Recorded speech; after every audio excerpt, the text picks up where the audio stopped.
When Ruben Amorim said this, to be really honest with you guys, every time that we have in the future one defeat like that, I'm going to be like that. I'm going to say sometimes I hate my players, sometimes I love my players, sometimes I want to defend my players.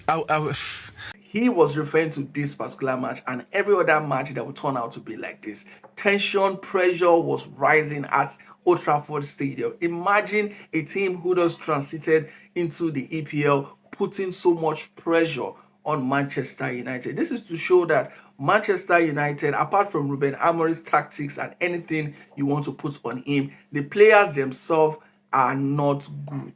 The defensive line is very porous, from Euro to Delight to Shaw. Come on. Manchester United really needs to do better if they want to actually come off from that 14th or 15th position they were last season.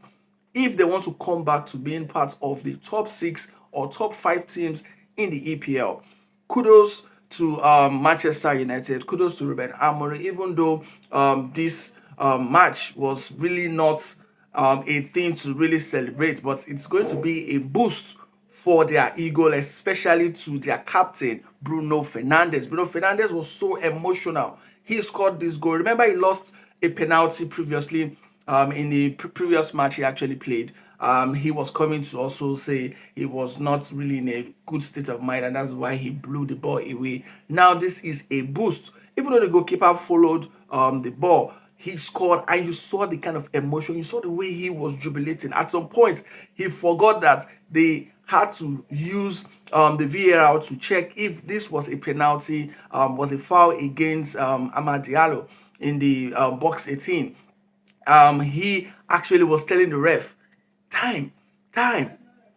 This is really an emotional and an entertaining match, to say the least, because I was like, if Ruben Amorim lose this particular match, what will happen? What will happen? Because I am of the opinion that they should give Ruben Amorim time. He needs time to be able to do something for Manchester United. And again, the news flying around that Manchester United, it is still speculations, might want to go for Jose Mourinho. Remember, Jose Mourinho has been sacked away from the Turkish league. Options. Manchester United now have options if they want to go for their former one-time coach Ole Gunnar Solskjaer or Jose Mourinho, replacing Ruben Amorim. So there's so much pressure. I was just there watching this match. I've never been a Manchester supporter, but I was praying that they should be able to pull up a point. And when the penalty came in, I was like, oh, this is something for Manchester United to hold on to.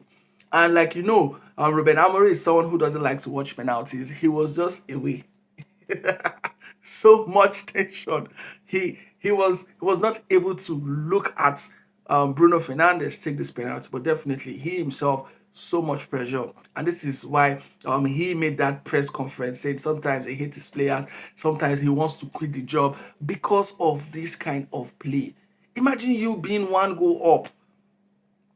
Everybody were expecting you to make your boys proud. This is the third game in the EPL. First game against Arsenal, you lost it. Second game in the Craven Cottage against Fulham, you pull up a 2-2 draw. And now you want to do the same thing? Guys, Ruben Amorim, I don't know how you want to do it, but your defense line, apart from you having a good forward, your defense line is really not good. You guys, I don't know how you want to do it from now to Monday the 31st, midnight. I want to see you guys do something great in your defense line. Good thing you guys are trying as much as possible to bring in a goalkeeper to replace Onana and Bayinda. You guys really need to work on your defense line.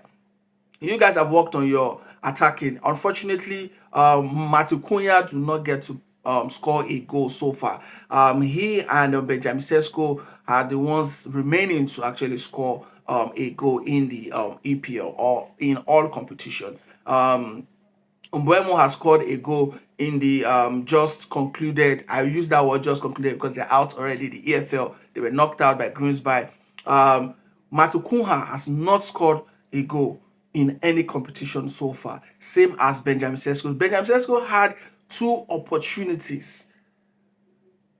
His heading skills is really not accurate. Obviously, it tells that this particular player is rusty. And I'm really happy that Arsenal did not even go for this lad, because trust me, in that Manchester United forward, Benjamin Sesko is yet to pick up his form. He's really missing, and maybe because they are not feeding him with so much ball. Kudos to Brian Buemo. He actually registered his first goal in this particular match. They actually did their best. Trust me, Manchester United did their best, but in that defense line, it is not really good, and that is why they were able to concede goals. Bayinda conceded more goals, and I'm sure Onana will be in one corner looking at, oh, you think I'm the problem? You think I'm the problem? Let us leave Ruben Amorim and look into the players themselves. The defensive line really needs to be worked on if they really want to progress and come back to becoming the top 4, top 6 teams in the EPL to actually qualify to any European tournament come next season.